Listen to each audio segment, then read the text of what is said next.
Hoy en Power Hour os vamos a hablar de turbinas, del Chrysler Turbine, el único coche que se ha llegado a producir en serie, aunque fuera corta, con este tipo de propulsor. También vamos a ver un poco de su técnica, las razones por las que no triunfó y qué futuro podemos esperar de este tipo de vehículos. Así que vamos con ello. Hace unas semanas os hablé del motor rotativo Wankel y os conté cómo Felix Wankel había ideado este propulsor. Su idea era combinar las ventajas de una turbina con el funcionamiento de un ciclo Otto de un motor de pistones y cilindros. Pero, llegada a esa explicación, puede ser que en aquel momento te preguntases por qué directamente no habían empleado una turbina para propulsar un coche. El problema básico para que eso no se consiguiera es que las turbinas de gases, en aquel momento cuando Wankel empezó a estudiarlas, no servían para implementarse en los vehículos de tracción mecánica. Eran turbinas que funcionaban con combustión externa y no eran fácilmente reducibles a una escala aceptable para implantarlas en un espacio que permitiese utilizarlas dentro de lo que iban a ser los coches. Hoy, tal como os prometí durante el vídeo del motor Wankel, voy a profundizar en cómo pudo ser el presente de los coches con motor turbina, si es que el desarrollo de la era dorada de esta tecnología en los 50 y 60 hubiera superado su fase de maduración. Pero como casi siempre, esto va a arrancar primero con una breve lección histórica y técnica básica. Lo primero que vamos a hacer es definir qué quiere decir turbina. Turbina es cualquier mecanismo que girando sea capaz de extraer energía de un fluido y convertir esa energía en trabajo. Un molino de viento o un molino de agua puede acogerse a esa definición de turbina. Obviamente las primeras turbinas requerían de un fluido que tuviese su propia energía, bien fuese un salto de agua, bien fuese el viento.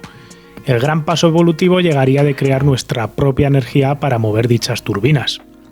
Desde la eolípila del siglo I hasta que apareció la primera turbina moderna, la de Charles Parsons de 1884, de la que ya te hablamos en el vídeo de Wankel.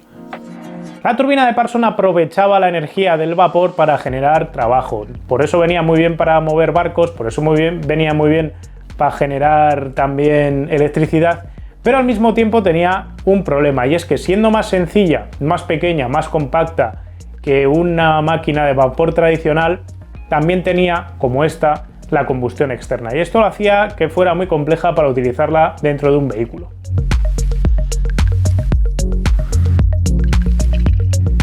Y es que si quieres crear un buen motor para poder impulsar un vehículo, para tener un medio de transporte, necesitas que sea lo más compacto, pequeño y ligero posible. Y para eso lo ideal es que la propia combustión, como explicábamos el otro día en el vídeo del motor rotativo, suceda dentro del propio elemento propulsor. El objetivo, como siempre, es conseguir una máquina que siga el ciclo de Carnot del que ya os hablamos. Es decir, que cojamos un fluido, que lo comprimamos, que le apliquemos calor, que lo expandamos sacando trabajo de ese calor que le hemos aplicado y podamos volver a empezar después de arrojar el calor sobrante a la atmósfera. Para conseguir este proceso hay que conseguir una máquina que funcione eficientemente cerca de ese propio ciclo, que es teórico y que por tanto no se puede conseguir al 100%. En un motor de pistones tradicional, ya lo sabes, estas funciones las cumple el pistón y el cilindro, cogiendo una bocanada de aire mezclada con combustible, comprimiéndola, provocando su combustión, expandiéndola y liberándola a la atmósfera tras aprovechar parte de su energía. Pues bien, en una turbina de gas se hace un proceso similar al de un motor de combustión de bilas y pistones, pero se aplica un enfoque distinto, que es buscar la máquina más eficiente para conseguir cada una de las fases de un ciclo de Carnot. De esta manera vamos a buscar la máquina más eficiente para comprimir el aire de admisión, vamos a buscar la máquina más eficiente para conseguir una combustión y vamos a buscar generar el trabajo en la máquina más eficiente posible a la hora de trabajar con la expansión de ese gas. De esta manera vamos a tener varias partes distintas donde se van a producir procesos distintos de ese ciclo de Carnot al mismo tiempo, y en el caso de las turbinas de gas, durante todo el tiempo, de manera constante.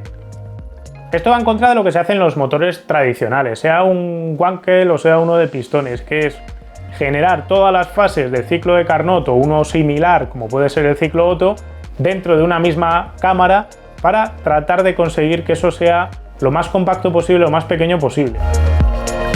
Como suele pasar con todo en la vida, tener una máquina que hace muchas cosas distintas suele acarrear que haga peor todas ellas que una máquina específica para cada una de ellas.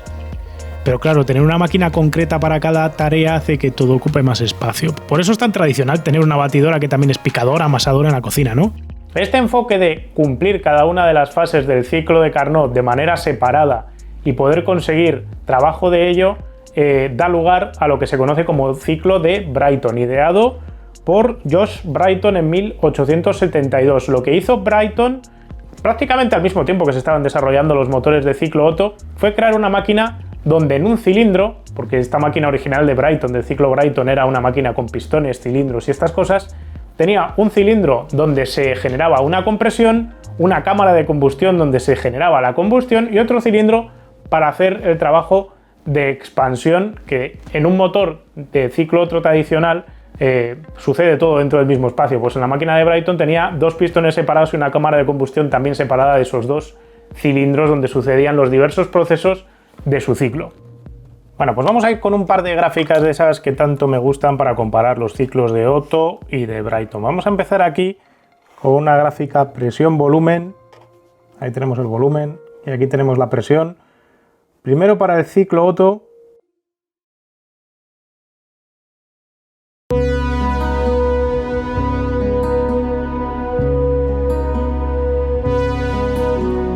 Y aquí a la derecha vamos a colocar el ciclo de Brighton también en una gráfica que me compara la presión en vertical con el volumen en horizontal.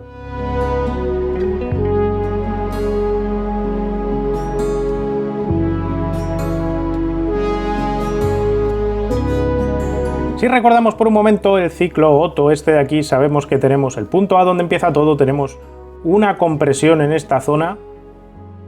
Cuando cambiamos el volumen del cilindro, pues lo vamos comprimiendo, vamos hacia allá, vamos teniendo menos volumen, y cuando llegamos al punto B, que es cuando hemos subido el cilindro, el pistón dentro del cilindro desde abajo, lo tenemos ya arriba contra la cámara de combustión, contra la parte de arriba donde está la bujía. Cuando encendemos la bujía y empieza a quemarse todo, se quema en este volumen pequeñito, que se puede considerar teóricamente que es de volumen constante. Entonces la combustión sucede en esta zona de aquí. Se dispara la presión, todo esto. Primero hemos tenido un incremento de presión de aquí a aquí, que se le llama la relación de compresión básicamente, que es lo que comprimimos. Todo este volumen lo comprimimos y ganamos toda esta presión. Una vez que hemos ganado toda esta presión, encendemos la chispa aquí y todo esto explota. Toda esa combustión sucede en esta zona de aquí y después el trabajo lo sacamos. Aquí en ese momento se genera una aportación de calor que entra dentro del sistema y el trabajo lo sacamos con toda esta expansión, que es cuando vuelve a bajar el pistón y recuperamos el volumen inicial, volvemos a la zona de volumen inicial. Y sí que es cierto que nos queda una presión remanente que no aprovechamos, que en los ciclos Miller esto se alarga para poderlo aprovechar, pero bueno, ahora no estamos hablando de eso. Y expulsamos los gases por la válvula de escape con una presión que todavía le queda residual. Y lo que tenemos es toda esta zona para aprovechar de trabajo. Hay una parte de calor que se va por el escape y bueno, la diferencia entre el calor aportado y el calor extraído pues lo hemos aprovechado para generar trabajo. Cosas importantes aquí a tener en cuenta, que trabajamos entre dos volúmenes, un volumen inicial y un volumen comprimido. Siempre estamos retornando entre esos dos volúmenes, el inicial y el comprimido.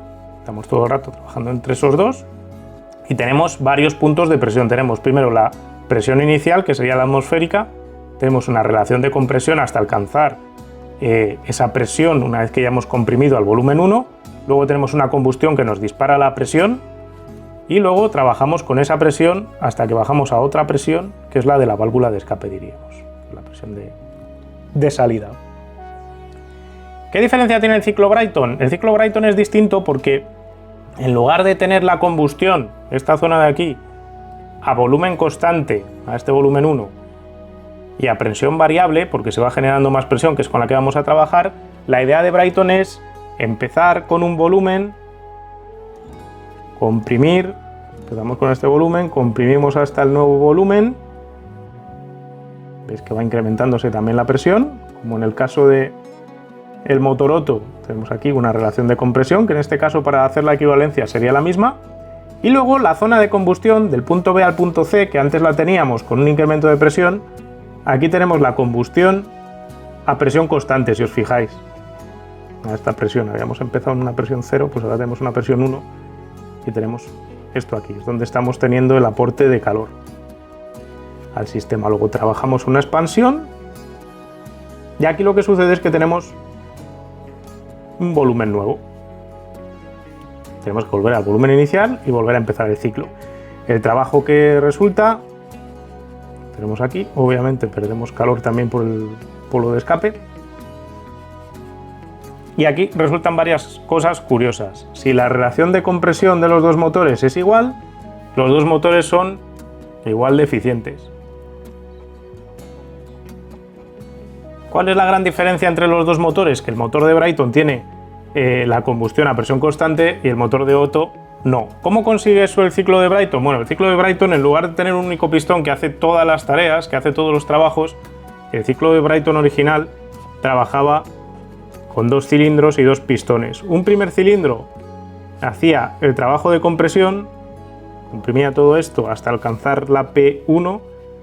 Esta presión la lanzaba a una cámara de combustión donde había una bujía que tenía esto a presión constante gracias a la compresión que había generado este cilindro, y luego la expulsaba la combustión, los elementos de combustión, a un segundo cilindro que era el encargado de trabajar en expansión, que es el que otorgaba el trabajo. Este es el cilindro que hacía el trabajo de los puntos de C a D, haciendo la variación de la P1 a la presión 0. ¿Ventajas e inconvenientes de ciclo diseñado por el señor Brayton? Bueno, pues para empezar, al trabajar con presión constante no se alcanza nunca, P1 siempre es menor que esta presión 2 que tenemos aquí después de la explosión. Como además tenemos esto siempre a presión constante, no hay riesgos de que haya autoencendidos, no hay riesgos de que haya autodetonaciones, podemos trabajar con más relación de compresión, y más relación de compresión implica más eficiencia. ¿Cuál es el problema que tenía? Las desventajas que tenían. Toda esta cámara de combustión tiene todo el rato una temperatura que es constante. Y el problema de tener una temperatura constante es que trabaja muy caliente. Tenéis que pensar que un cilindro, cuando arde, cuando esto prende fuego, se calienta a una temperatura muy alta, pero después a la medida que baja, la temperatura baja también y se enfría. Entonces está todo el rato en ciclo térmico, subiendo y bajando, lo cual es malo para la fatiga del material, pero por lo menos te preserva que el pistón alcance unas temperaturas excesivas. Aquí, en cambio, a temperatura constante, como tenemos la cámara de combustión todo el rato muy caliente, tenemos el riesgo de que los materiales de aquí se oxiden y se estropeen, básicamente, pierdan rigidez y acaben generando problemas. Además, en el ciclo de Brayton el problema venía de la manera de tener esto por ciclos, porque tenían una fase de compresión, luego el pistón tenía que volver a bajar y volver a comprimir, y tenía movimientos alternativos. Nunca terminó de funcionar porque además la diferencia entre el volumen 2 y el volumen 1 para poder funcionar, o sea, el líquido total desplazado, el volumen total desplazado, era mayor que la diferencia de volumen que tenemos aquí. ¿Y eso qué implica? Que tenemos 2 pistones frotándose contra las paredes, 2 cilindros, eso ocupa más espacio y también nos genera más rozamiento. Y el rozamiento, al final, en definitiva, lo que nos quita es eficiencia. Para solventar todos estos problemas y para reducir sobre todo el tema de la fricción y demás, poder conseguir todos los ciclos del proceso de Brayton de combustión en un sistema con partes dedicadas, se consiguió por fin con las turbinas. Las turbinas tienen una parte que es el compresor, que es por donde entra el flujo, y aquí el aire entra, ocupa un espacio, se va comprimiendo, se va comprimiendo, se va comprimiendo, y una vez que alcanza la compresión ideal, se le saca a una cámara de combustión. En la cámara de combustión tenemos la bujía, todo prende fuego, y este chorro energético que tenemos es el que hacemos aquí de expansión en la turbina de expansión, antes de desalojar los gases de escape. ¿Qué partes interesantes tiene una turbina de gases versus el motor de pistones que tenía antes Brayton, que tenemos todos los ciclos del ciclo de Brayton sucediendo al mismo tiempo y sin solución de continuidad. Todo el rato el compresor está comprimiendo el flujo de aire que entra gracias a que está impulsado por la turbina de detrás, de la de gases.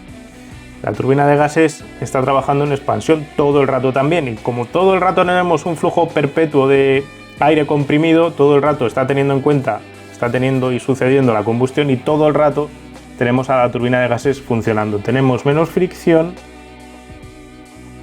un movimiento más suave y realmente muchos menos elementos alternativos, porque no tenemos válvulas, no tenemos tren de árbol de levas, no tenemos un montón de cosas que de otra manera habría que integrar para conseguir un ciclo Otto. Así que en este sentido todos son ventajas. El problema es el problema de espacio, porque esto ocupa mucho y trabaja además con un enorme caudal de flujo de aire que hay que transitar alrededor del motor.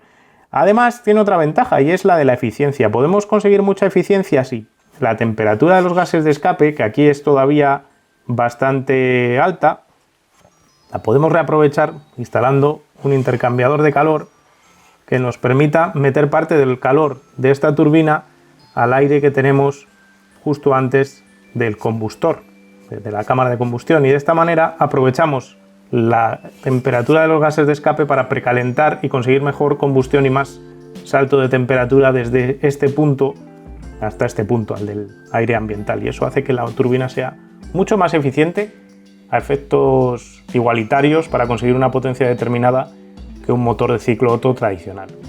El concepto es muy sencillo, con muchas menos partes móviles que un motor de combustión de pistones, pero que hasta 1903 el ser humano no llegó a hacerlo funcional. Fue el noruego Ardus Elin que creó una turbina de gas que proporcionaba 11 caballos, el primero en conseguirlo. De aquí en adelante la evolución fue despacio ante el reinado de los motores de pistón, pero la Segunda Guerra Mundial devolvió el foco sobre esta tecnología, acelerando su desarrollo hasta convertir el uso de las turbinas de gas en aviones propulsados a chorro en una realidad tangible, en la forma del Messerschmitt ME-262 y poco después el británico Gloster Meteor.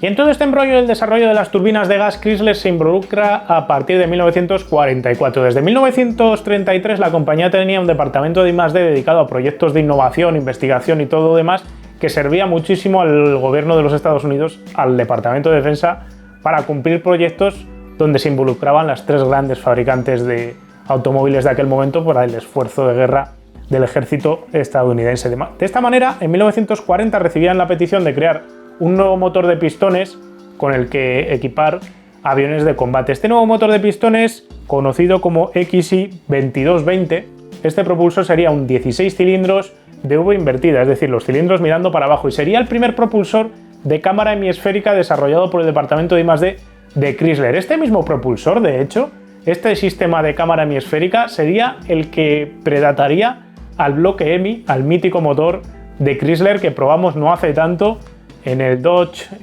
Challenger, para decirlo de una manera más apropiada de lo que dije el día que probamos aquel Hellcat. Pues esa culata hemisférica tan famosa de Chrysler se desarrolló a partir de este motor de 16 cilindros en V invertida. Este motor se solicitaba que ofreciera 2.500 caballos de potencia, y el problema que tuvo es que para cuando estaba medio listo y casi desarrollado, la guerra estaba tocando a su fin, y además tanto los británicos como los estadounidenses estaban ya mirando hacia los motores de turbina de gas. El motor de pistón estaba quedando rápidamente en desuso, así que Chrysler tuvo que cambiar su papeleta, como también lo tuvo que cambiar al mismo tiempo el ejército de los Estados Unidos.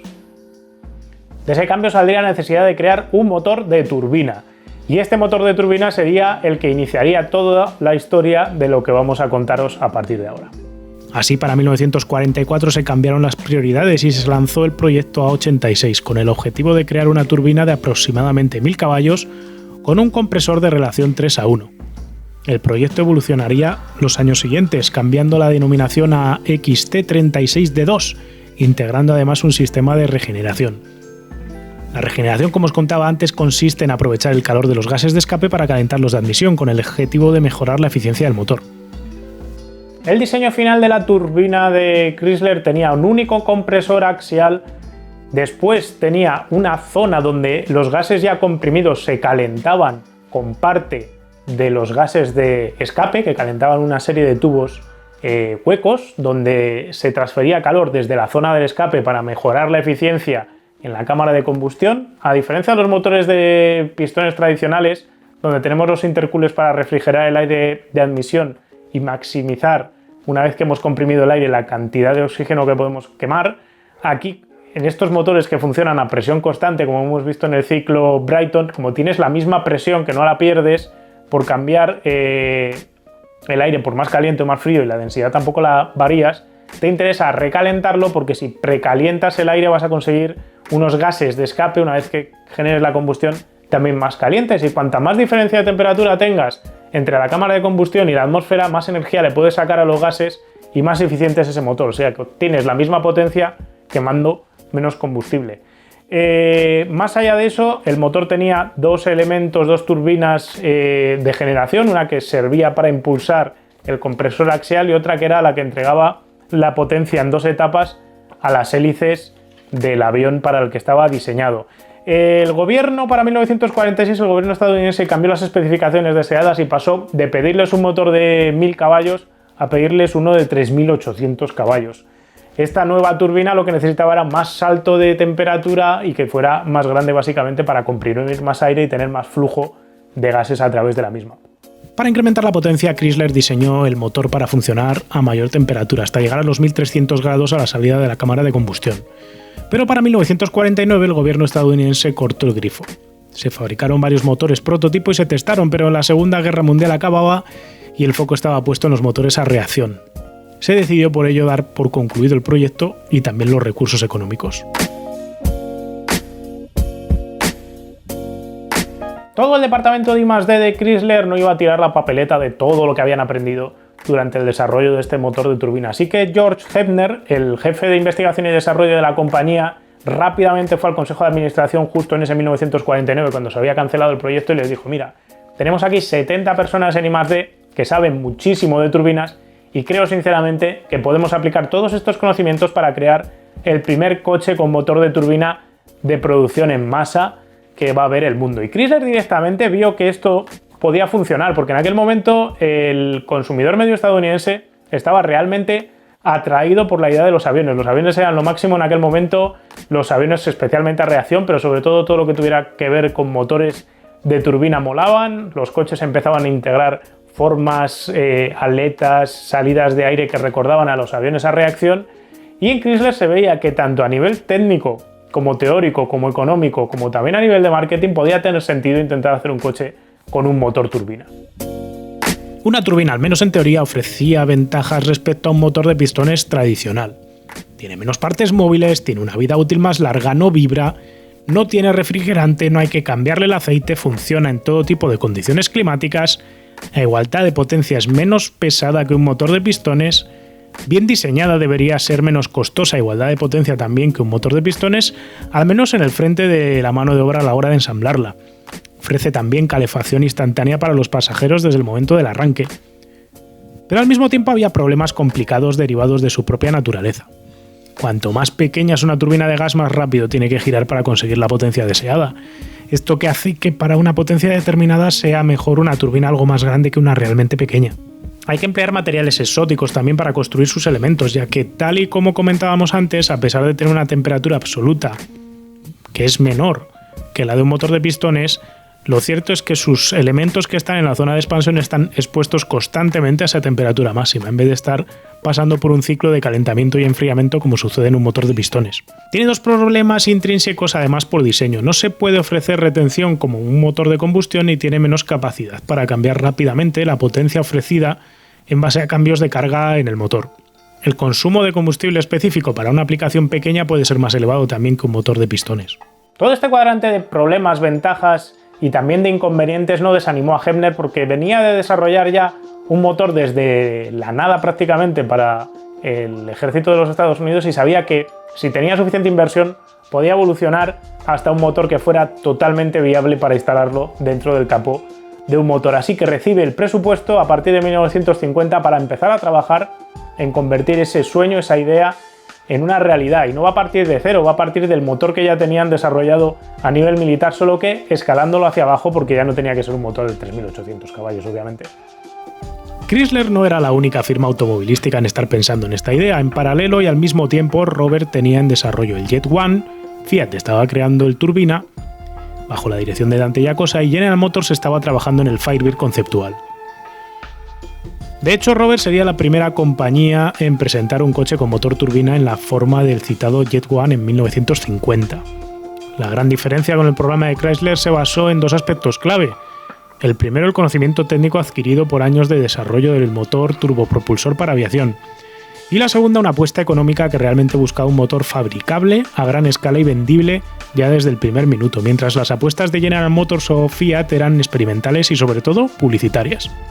Para 1953, el equipo de Hepner ya tenía un motor turbina completamente desarrollado. Pesaba 200 kilos y tenía muchísimo del ADN del motor desarrollado originalmente para aviación. Por ejemplo, tenía el intercambiador de calor que tan eficiente hacía al motor de aviación, pues habían vuelto a reaprovechar ese regenerador, esa toma de calor de los gases de escape para precalentar el aire que ya estaba comprimido y que iba a entrar dentro de la cámara de combustión.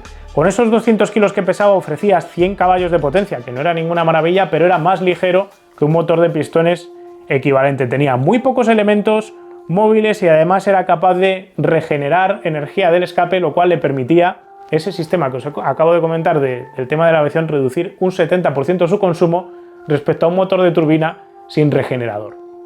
Además, el uso del regenerador servía para enfriar los gases de escape, porque ese calor que se le restaba para calentar los aires que entraban dentro de la cámara de combustión también servía para bajar la temperatura del tubo de escape, que en un motor de turbina siempre es muy crítico si lo empiezas a utilizar por la calle, porque puede quemar las piernas, puede quemar el vehículo que tienes detrás o incluso la pared si arrancas el coche dentro de tu garaje. Así que con esto también se solventaba este problema. El motor se instaló en un Chrysler Belvedere de serie, se puso a prueba y se presentó en junio de 1954 delante de un grupo de 500 periodistas.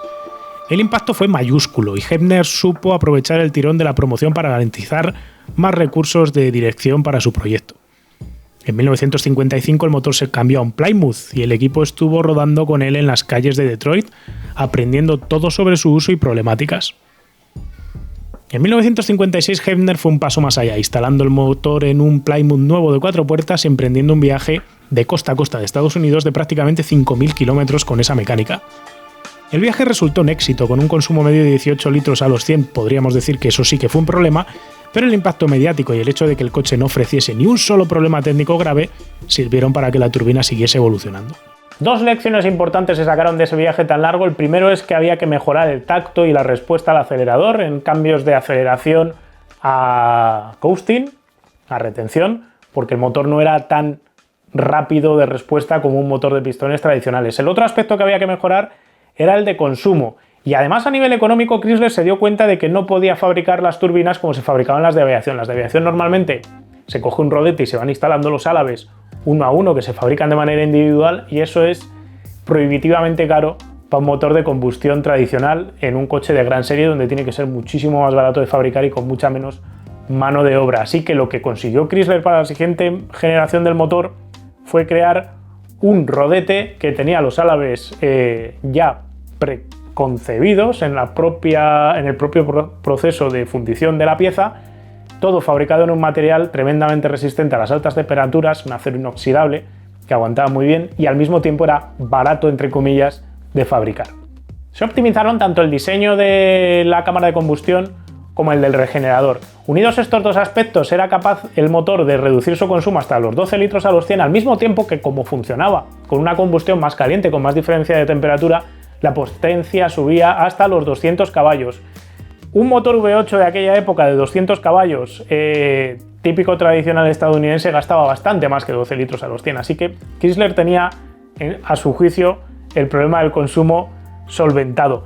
La pega que le seguía quedando era el tiempo de reacción. El motor original, la primera generación, tardaba 7 segundos en pasar del ralentí al corte de revoluciones cuando pisabas el acelerador al fondo con el coche parado, que es una barbaridad.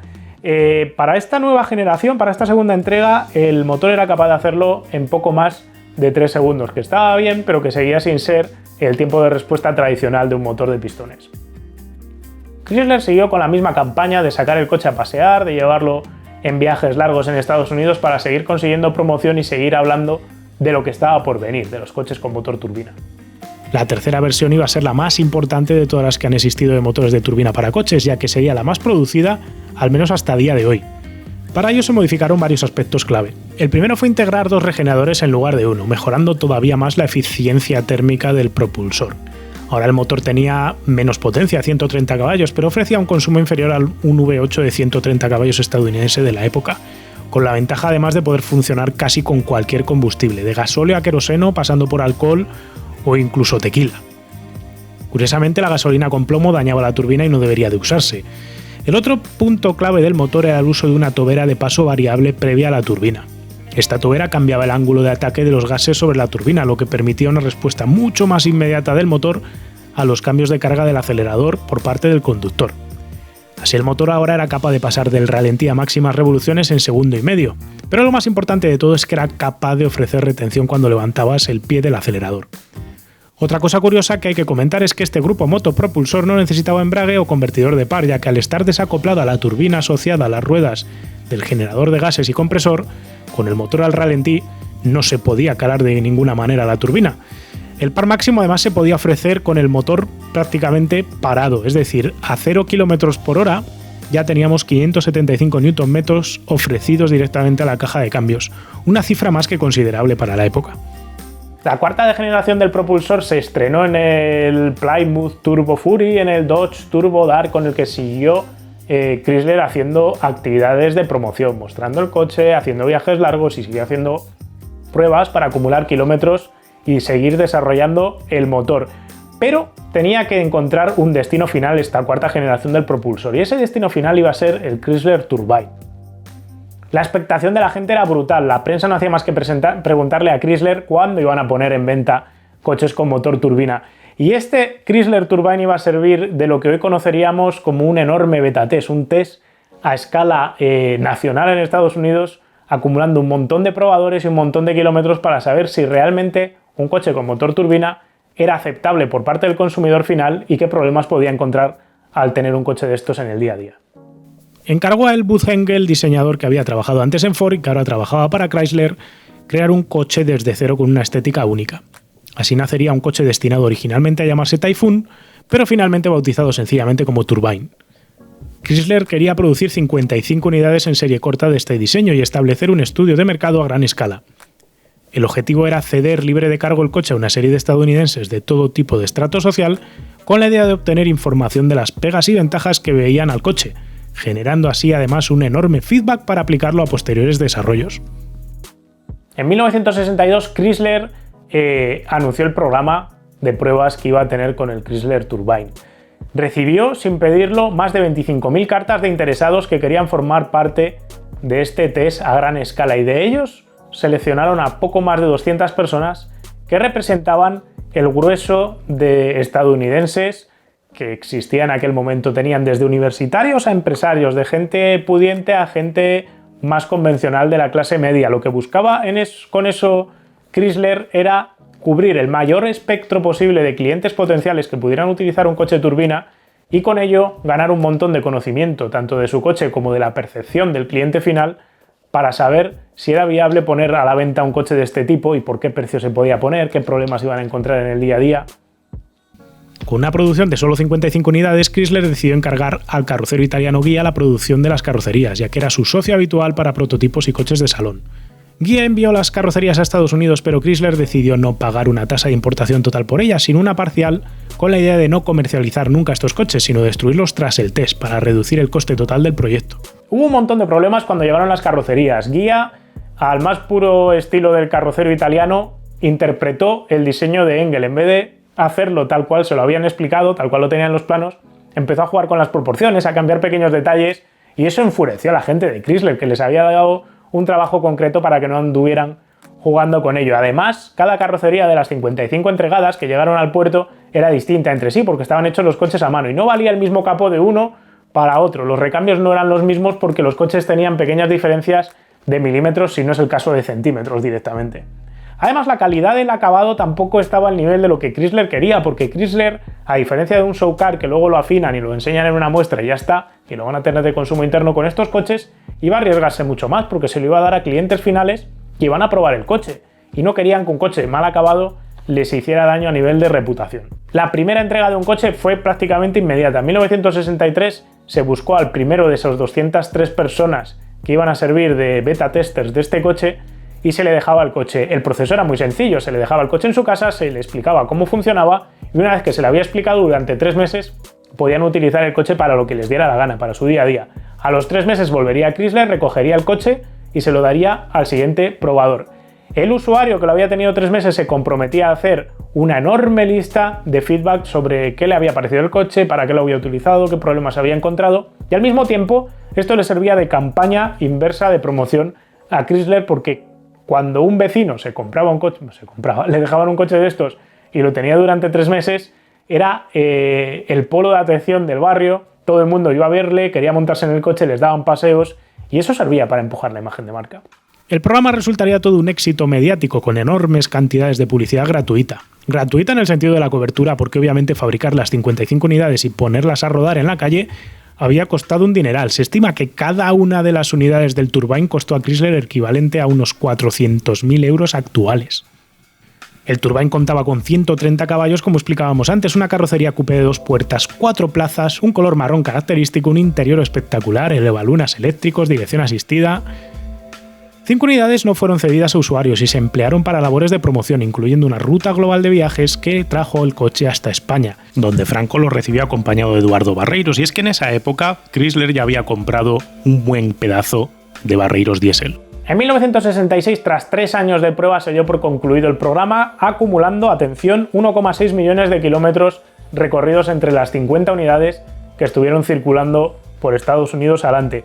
Las entrevistas con usuarios de todo tipo, de estas 203 personas que probaron el coche en primera persona, dieron mucha información a Chrysler sobre aspectos positivos. Por ejemplo, le gustaba mucho a la gente la suavidad de marcha, el nulo mantenimiento, que el coche siempre arrancaba, da igual que hiciera frío o calor, pero también acumularon pegas. Por ejemplo, el 60% de la gente le encantaba el sonido de avión que tenían, pero el 20% se quejaba de que hacía demasiado ruido cuando se estaba utilizando a régimen constante. A pesar de que el coche arrancaba en frío y en calor perfectamente, sí que tenía problemas cuando estaba utilizándose a gran altura, porque al aire le faltaba oxígeno y le costaba funcionar. Otra parte de la queja fue tanto la disponibilidad del combustible como el gasto que tenían, la inversión que tenían en gasto de combustible. El motor era bastante gastón respecto a un motor tradicional de potencia equivalente a ojos de los usuarios finales, aunque Chrysler había prometido haber solventado este problema. Y luego el hecho de que no podía utilizar gasolina con plomo, porque esto podía dañar los álabes de la turbina, hacía que los usuarios tuvieran que buscar diésel o tuvieran que buscar alcohol de quemar o de caldera, que era un poquito más complicado de encontrar que la gasolina tradicional. De todas maneras, Chrysler aseguraba que aunque utilizara gasolina convencional, el motor no se iba a echar a perder. También se quejaron de que el proceso de arranque, que incluía 8 pasos para encender la llama piloto, para calentarlo todo y que funcionara, era demasiado largo y complejo para el usuario medio. Y por último, les parecía que el coche corría poco. Y no es que tuviera mala respuesta, sino que el coche tenía mucho lag entre las órdenes que tenías en el pie y lo que hacía. Tenéis que pensar que ese 1,5 segundos que la 4ª generación del motor tardaba entre pisar tú a fondo y tener la respuesta de turbina de generación de potencia, la que iba asociada a las ruedas, era demasiado tiempo con respecto a un motor de pistones tradicional. Tras terminar el programa de evaluación, Chrysler decidió desguazar 46 unidades. Las razones para chatarrar estos coches responden al mismo procedimiento habitual de cualquier prototipo de preserie: evitar que el coche acabe siendo vendido de segunda mano y su tecnología caiga en manos rivales, al tiempo que se protege también la imagen de marca evitando que coches experimentales circulen con problemas ocultos. Las 9 unidades restantes se conservan en museos y colecciones que incluyen la propia de Chrysler o la de Jay Leno. Sobre el papel a Hepner le salió el proyecto súper bien porque acumuló un montón de conocimientos, se enteró de lo que quería la gente de un coche de turbina, qué problemas le daba, y eso le permitió afrontar nuevos desafíos. Todos los problemas que se enumeraban por parte de los usuarios, Hepner decía que eran fácilmente solucionables. Por ejemplo, el tema de la potencia, de la falta de sensación de velocidad, lo pretendía resolver incrementando la temperatura de la cámara de combustión.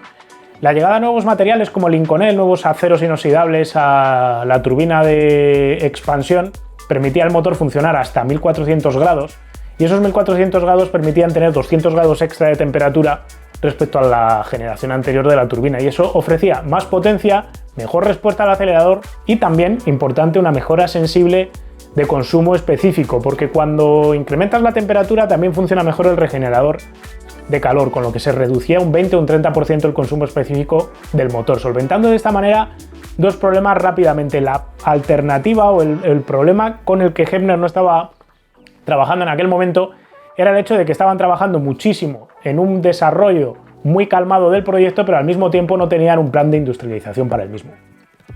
Y aquí está probablemente la gran diferencia en el enfoque del proyecto por parte de Chrysler con el motor turbina versus lo que hizo NSU en aquel momento, prácticamente en años paralelos, con el motor Wankel. En el momento en el que Felix Wankel consigue un motor funcional, en apenas 3 años está ya montado en un coche que se comercializa, el NSU Prince Roadster. Luego llegan los problemas para NSU, es un motor que ofrece problemas de fiabilidad, gasta aceite, se le estropean las juntas, se manza después en el RO80, hay todavía más problemas. Mazda, que compra la licencia para poderlo producir, también se encuentra un montón de problemas, y ese proceso de maduración, en lugar de hacerse de manera privada y controlada, se hace a ojos del público, y eso daña mucho el prestigio, la fiabilidad percibida por parte del cliente final de este nuevo propulsor que necesitaba un proceso de madurez. Chrysler con la turbina lo hizo justo al revés.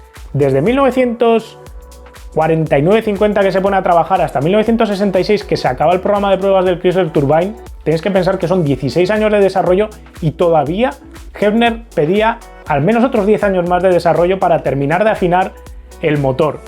Y ese momento se estaba dilatando demasiado en el tiempo. Pero ese momento no iba a llegar fácilmente. Chrysler centró sus esfuerzos en 1966 en crear una turbina con una combustión limpia de óxidos de nitrógeno, que era el principal problema de emisiones de ese motor. Recibió una ayuda económica con el inicio de la crisis del petróleo por parte de las agencias gubernamentales estadounidenses, en base a que resultaba más limpia la turbina en cuanto a emisiones de monóxidos y dióxidos de carbono, así como hidrocarburos sin quemar, y también la propiedad de poder funcionar con combustibles alternativos a la gasolina, lo que estratégicamente en medio de la crisis del petróleo era positivo. Pero en 1977 Chrysler, que presentaba ese año un LeBaron con motor turbina listo para comercializarse, se encontró con problemas económicos muy graves. Años antes el Charger de Dodge había sido planteado también con motor turbina como opcional, pero tampoco llegaría a producirse. Y en todas estas andaba la compañía cuando entró en bancarrota en 1979. El gobierno estadounidense acudió al rescate, inyectando un montón de dinero para salvarla, pero poniendo como condición abandonar el proyecto de la turbina y quedarse la aplicación de dicho propulsor para aplicaciones militares propias. El motor sí que vería la puesta en escena en un producto comercial, o por lo menos comercial entre comillas, con su instalación en el M1 Abrams, el tanque estadounidense desarrollado por Chrysler Defense. Lo curioso de todo este tema es que el motor llegaría antes a un tanque que a un coche de producción, y Estados Unidos además separaría a Chrysler Defense, la parte militar de Chrysler, de la matriz de la compañía de automóviles, y la convertiría en General Dynamics, la daría a General Dynamics. Así que en aquel momento toda conexión entre el motor turbina que se empleaba en el tanque y el coche de producción, el motor de producción, se romperían ahí los vínculos y se separarían sus caminos. Mientras todo esto sucedía y el sueño de la turbina para coches de producción se desvanecía, en competición también tendría su momento de gloria, especialmente impulsado por STP para intentar conseguir una victoria en las 500 millas de Indianápolis que se les escapó entre los dedos. Pero esta es una historia que, si te parece, te la contaremos en otro día. El problema de la industria del automóvil es que hoy por hoy, al estar prácticamente el grueso de todas las compañías participadas accionarialmente de manera pública, la presión está en los resultados trimestrales, anuales, semestrales, y parece que hay que ganar dinero siempre, que no se puede tener proyectos a pérdida. El hecho de tener que tener siempre rentabilidad en positivo todos los meses, todos los trimestres, todos los semestres, todos los años, influye un montón en la percepción por parte de los analistas, de los prestamistas y también de los accionistas de la compañía sobre el valor de las acciones. Y como siempre se quiere defender y multiplicar el valor de las acciones, salvo que te llames Amazon o te llames Tesla, siempre tienes que estar ofreciendo resultados positivos. Eso impacta negativamente en la capacidad innovadora y en los riesgos que toman las compañías automovilísticas a la hora de desarrollar nuevos proyectos. Es por ello que las compañías automovilísticas, por más que vendan lo contrario, no son grandes innovadoras, sino que suelen ser muy precavidas a la hora de tomar riesgos con sus productos y desarrollos, con el fin de apostar las enormes cantidades de dinero involucradas en lo que ellas entienden que será un éxito comercial seguro. Es por ello que proyectos como este de la turbina, los motores Wankel, el coche eléctrico, han afrontado siempre enormes problemas para desarrollarse. La realidad actual de los eléctricos acabará siendo impuesta básicamente por la legislación de emisiones y no por la voluntad innovadora de los fabricantes.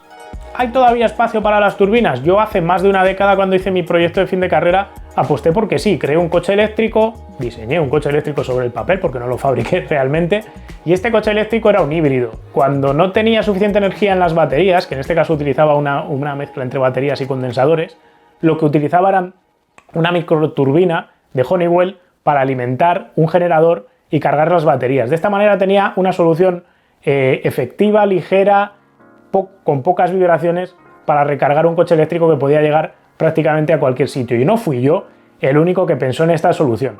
Pocos años después de mi proyecto teórico, Jaguar presentó el CX-75, un coche que representaba prácticamente la misma idea, un eléctrico con baterías que se podían alimentar con pequeñas microturbinas.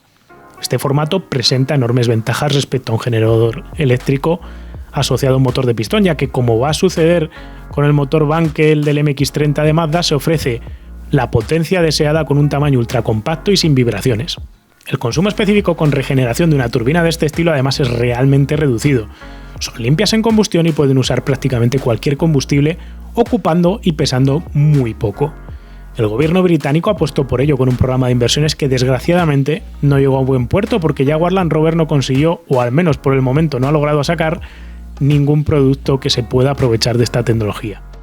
Bladon Jets, que es el fabricante de las microturbinas que iba a utilizar supuestamente Jaguar, se dedica hoy en día a crear microturbinas para generadores eléctricos estacionarios pequeñitos que se colocan en sitios donde no llega la red eléctrica.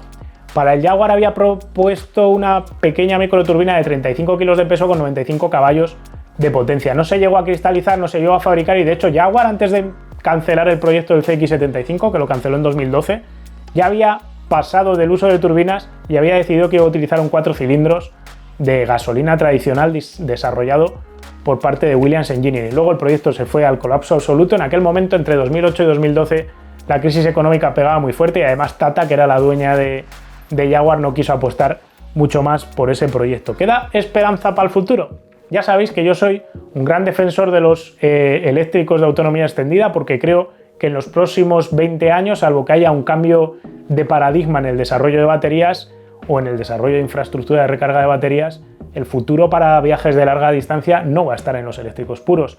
¿Por qué? Porque básicamente las baterías son carísimas, pesan muchísimo y cargarlas nos cuesta mucho tiempo y además hay que tener una infraestructura muy bien estudiada para poder saber dónde vas a poder cargarla.